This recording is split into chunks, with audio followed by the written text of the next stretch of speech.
Les coulisses du BIS, c'est le regard des communicants sur l'actualité économique du jour. Avec nous ce soir, Jérôme Valu, bonsoir. Vous êtes associé chez ICP Consulting. Et Vincent Dujardin, bonsoir. Vous êtes directeur général d'Alquier Communication.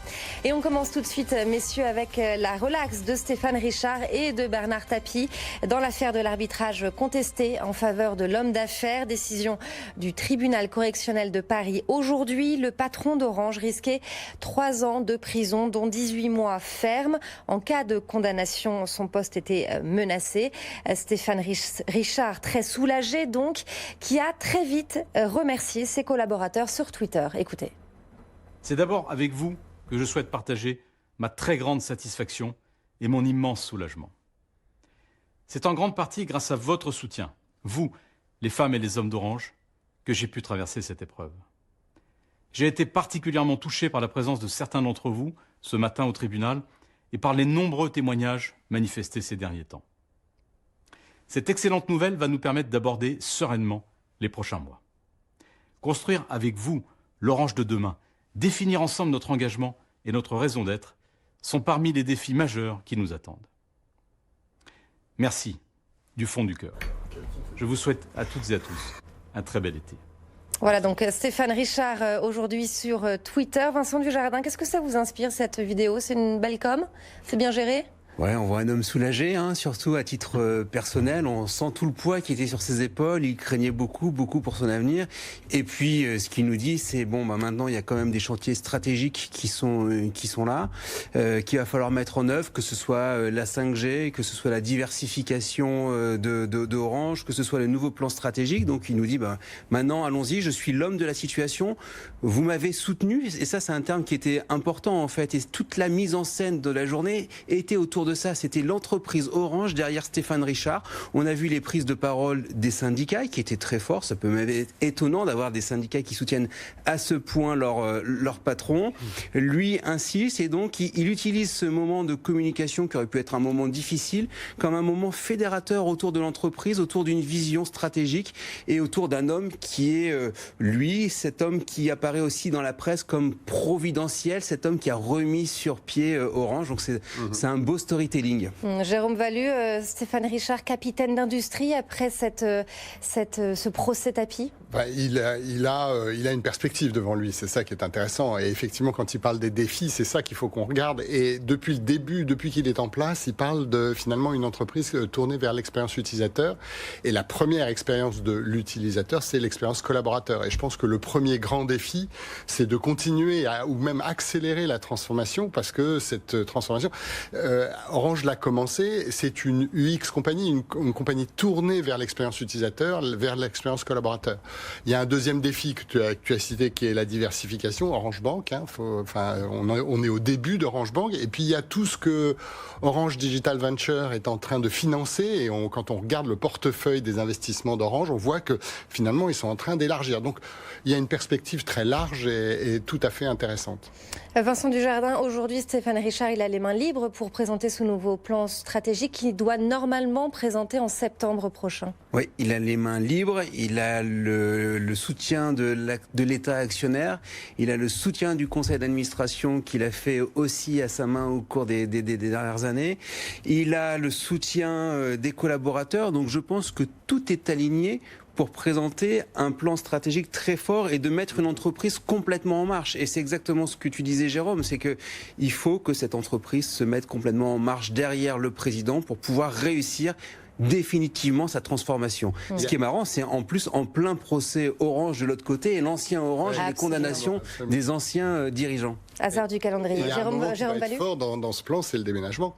Ici les Moulineaux, parce qu'un déménagement finalement c'est aussi l'incarnation du changement. C'est-à-dire que si on fait juste un déménagement pour un déménagement, il ne se passe rien, mais si on incarne dans ce déménagement des nouvelles méthodes de travail, des espaces pour travailler autrement, c'est comme ça d'ailleurs que tout cet espace est en train d'être réinventé. C'est très intéressant d'ailleurs de les voir travailler sur ce sujet-là. Autre sujet dans les coulisses du BIS, c'est cette nouvelle taxe dans le transport aérien. La ministre Elisabeth Borne vient d'annoncer la mise en place d'une éco-contribution l'année prochaine, une taxe sur les billets d'avion compris entre 1,50 € et 18 €. Elle devrait s'appliquer sur tous les vols au départ de la France, hors correspondance et voyage vers la Corse et les Outre-mer. Toutes les compagnies aériennes sont concernées. Elle doit rapporter au total 180 millions d'euros par an pour financer la modernisation des routes et des chemins de fer. Vincent Dujardin, est-ce qu'on est en train de se tirer une balle dans le pied ? Ça me rend dingue. ça me rend vraiment dingue. C'est-à-dire que on fait... Pendant 3 mois, on parle d'assises du transport aérien où on doit retrouver de la compétitivité pour notre transport aérien. Et sous l'effet de quelques députés qui menacent d'une taxe kérosène, on fait cette taxe, non pas pour financer la transition écologique du transport aérien, on aurait pu comprendre qu'une taxe finalement serve à inventer les carburants de demain. Mais non, pas du tout. Ça va être simplement une nouvelle écotaxe, nouvelle version qui va abîmer la compétitivité de la France parce qu'elle va toucher les aéroports directement. Air France, qu'on voit derrière, va être complètement impacté par cette taxe et va en prendre un tiers des 60 millions sur 180 millions.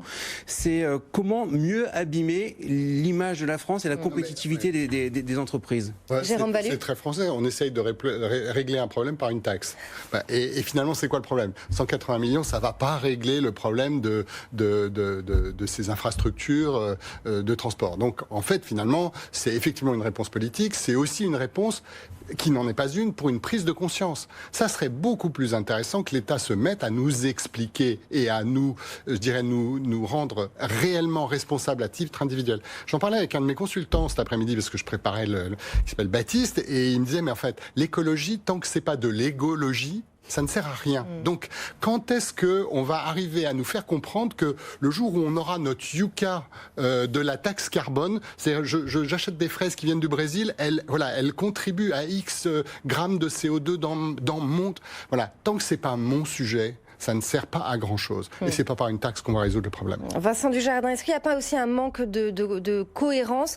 Air France disait que c'était incompréhensible parce que cette taxe devra financer des modes de transport concurrents et non la transition énergétique des compagnies aériennes. Exactement, ça c'est fait pour le transport routier et c'est fait pour le train. C'est complètement incompréhensible. C'est incompréhensible, ça vient simplement essayer de compenser quelque chose qui avait été pensé en 2007, qui était l'écotaxe poids lourd, ce qui, sous l'effet des bonnets rouges, a été abandonné, et une taxe qui devait rapporter entre 650 millions et 800 millions d'euros. Là, on parle de 180 millions d'euros. Ça détruit la compétitivité d'une entreprise, d'un secteur. C'est complètement incompréhensible. On a l'impression d'être dans de l'écologie punitive, et en plus, on taxe tout le monde de la même façon, c'est-à-dire qu'on n'encourage même pas les compagnies qui vont faire des efforts, c'est-à-dire des efforts en achetant des avions neufs, et c'est-à-dire en différenciant. On peut comprendre que pollueur-payeur, et donc un vieil avion doit payer plus. Ça n'est même pas le cas. Tout le monde est mis sur la même ligne d'égalité d'un point de vue de la taxe. On ne prend pas en considération les efforts qui sont faits par les compagnies aériennes pour réduire leur consommation elle-même de kérosène. Bref, c'est une taxe qui est juste punitive, qui est démagogique et qui n'aura quasiment aucun effet. Et Jérôme Vallu, après la honte de prendre l'avion qui émerge, de mouvement qui vient de Suède, est-ce que ça ne met pas encore un coup aux voyageurs ? Est-ce qu'on ne stigmatise pas encore une fois les voyageurs ? La réalité, c'est que l'avion contribue largement, mais taper sur son ordinateur et faire une recherche Google, ça consomme aussi beaucoup de pétrole. Donc finalement, la question est de rendre les publics absolument conscients de ce qu'ils font, ce qui n'est pas du tout le cas. Là, on nous infantilise par de la taxe. Et enfin, ça manque terriblement de bon sens. C'est purement politique, comme tu le dis, et finalement, je pense que ça ne va pas servir le propos. Et ça va coûter cher à Air France et à la compétitivité. Cher à Air France, mais à la rigueur, on peut se poser, je veux dire, entre la décision sur Total d'Anne Hidalgo, sur celle-là, bref, c'est à peu près n'importe quoi. Alors, ils ont besoin d'être conseillés. Vous êtes remontés, messieurs. Merci beaucoup, en tout cas. Jérôme Vallu, associé chez ICP Consulting, et Vincent Dujardin, directeur général d'Alquier Communication.